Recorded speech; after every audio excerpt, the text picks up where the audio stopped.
हम इंसानों की आम धारणा है कि किस्मत में जो लिखा है वही मिलेगा। संभावत इसी धारणा के चलते आम आदमी अपने लक्ष्य से भटक जाता है और अपने आप को किस्मत के हवाले करके बैठ जाता है। हमें बचपन से यही सुनने को मिलता है कि जो लिखा होगा वही होगा, या चाहे कुछ भी कर लीजिए, जो किस्मत में होगा वही मिलेगा, या समय से पहले और भाग्य से ज़्यादा कभी किसी को ना कुछ मिला है और ना ही मिलेगा, या फिर सब पहले से तय है, ऊपर वाले ने जो लिख दिया है वही होना है, आदि आदि। क्या यह सब धारणाएं ऐसे ही बन गई है? क्या सच नहीं जो बात हजारों वर्षों से दोहराई जा रही हो और जिसे हम बचपन से सुनते आ रहे हैं वो गलत होकर भी सही ही लगने लगती है? आइए इसे और विस्तार से समझने की कोशिश करते हैं। इससे पहले कि हम आगे बढ़ें, अगर आप हमारे चैनल पर नए हैं तो प्लीज़ चैनल को लाइक एंड सब्सक्राइब ज़रूर कर दीजिएगा। सच तो ये है, अगर आप सावधान नहीं हुए तो भाग्य में लिखी हुई दुर्घटना अवश्य घटित होती है। इसी प्रकार अगर भाग्य में पुरस्कार लिखा है और आप आलसी हैं तो पुरस्कार आपको अपने आप प्राप्त नहीं होगा।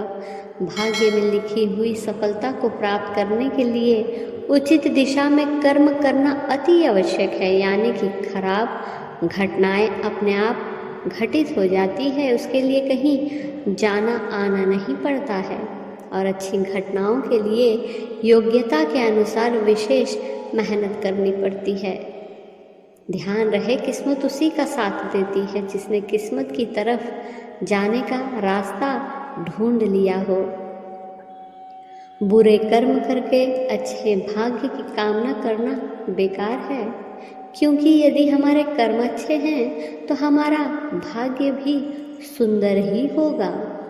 अपना भाग्य हमेशा अपने हाथों द्वारा किए गए कर्म के जरिए लिखना होता है, क्योंकि ये कोई लेटर नहीं जो आप किसी से लिखवा लेंगे।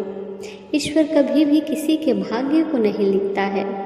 यह तो जीवन के हर मोड़ पर हमारी सोच, हमारा व्यवहार और हमारा कर्म ही इसे निर्धारित करता है। जीवन में हमेशा उन्नति उन्हीं लोगों की होती है जो हमेशा प्रयत्नशील होते हैं।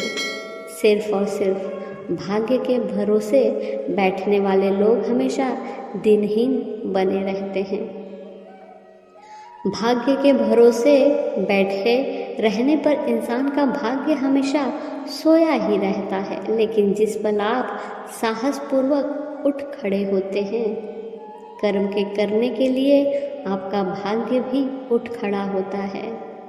भागवत गीता के अनुसार भाग्य में जो लिखा है वही होगा और आपको वही मिलेगा जो आप प्राप्त करने के लिए हैं। हालांकि इसका मतलब ये नहीं है कि हमें आराम से बैठना चाहिए और चीज़ों के होने का इंतज़ार करना चाहिए। इसका मतलब है कि हमें अपने लक्ष्यों के लिए कड़ी मेहनत करनी चाहिए और ब्रह्मांड में विश्वास रखना चाहिए कि हम जो चाहते हैं वो हमें मिलेगा। कई बार हमें लगता है कि चीज़ें हमारे हिसाब से नहीं हो रही है और हम अपनी किस्मत या भाग्य को दोष देते हैं, लेकिन वास्तव में ये हमारे अपने कर्म हैं जो हमारे भाग्य को आकार देते हैं। हमारे पास चुनाव करने की शक्ति है जो हमारे भविष्य को निर्धारित करेगी। यदि हम कड़ी मेहनत करते हैं और अपने लक्ष्यों के प्रति प्रतिबद्ध रहते हैं तो हम सफलता प्राप्त करेंगे, चाहे हमारी नियति कुछ भी हो। ध्यान रहे, नियति कुछ भी हो पर नियत हमेशा साफ रहनी चाहिए। याद रखें कि जीवन एक यात्रा है और हम रास्ते में अच्छे और बुरे दोनों समय का सामना करेंगे, लेकिन ये है कि हम इन स्थितियों पर कैसे प्रतिक्रिया देते हैं जो वास्तव में हमें परिभाषित करती है। हम या तो हार मान सकते हैं और अपने भाग्य को अपने जीवन पर हावी होने दे सकते हैं, या हम अपनी चुनौतियों से ऊपर उठ सकते हैं और अपने भाग्य को नियंत्रित कर सकते हैं। इसलिए जीवन के उतार चढ़ाव से निराश ना हो, इसके बजाय ब्रह्मांड में विश्वास रखें और भरोसा रखें कि अंत में सब कुछ ठीक हो जाएगा। अपने लक्ष्यों के लिए कड़ी मेहनत करते रहें और याद रखें कि आपका भाग्य आपके हाथों में है। कड़ी मेहनत करें, सकारात्मक रहें और ब्रह्मांड में विश्वास रखें। आपका भाग्य आपका इंतज़ार कर रहा है। समर्पण और प्रयास से आप निश्चित रूप से सफलता प्राप्त करेंगे।